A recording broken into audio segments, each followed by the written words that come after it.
Ғылым таппай мақтанба, орын таппай баптанба, құмарланып шаттанба, ойнап босқа күлуге, бес нәрседен қашық бол, бес нәрсеге асық бол. Адам болам десеңіз, тілеу өмірің алдында, оған қайғы жесеңіз, өсек өтірік мақтаншақ, еріншек білгер мал шашпақ, бес дұшпаның білсеңіз, талап еңбек терең ой, қанағат рахым ойлап қой, бес асылыз көнсеңіз, жамандық көрсең нәфрет тілі, суытып көңіл тыйсаңыз, жақсылық көрсең ғибрат тілі, оны ойға жазсаңыз, ғалым болмай немене, балалықты қисаңыз, болмасаң да ұстаппақ, бір ғалымды көрсеңіз, ондай болма қайда деп, айтпай ғылым сүйсеңіз, сізге ғылым кім береді, жанбай жатып сенсеңіз, дүниеде өзі, малда өзі, ғылымға көңіл білсеңіз, білгендердің сөзіне махаббатпен қараңыз, ақыл сенбеңіз, бір іске келсеңіз, ақсақал айтты, бай айтты, кім болса мейлі сол айтты.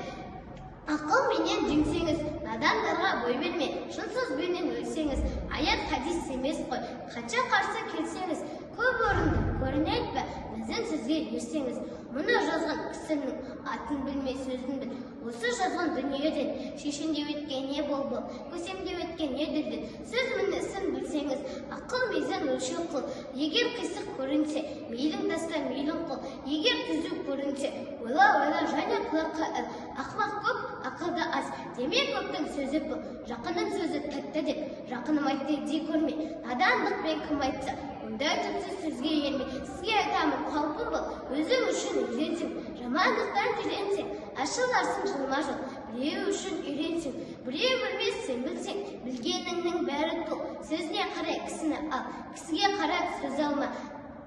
шын сөз қайсы біле алмай, әр нәрседен құр қалма, мұны жазған білген құл, құлға махид дауани, солай кетті ол шыншыл, сөзін оқы және ойла, тез үйреніп, тез жойма, жаз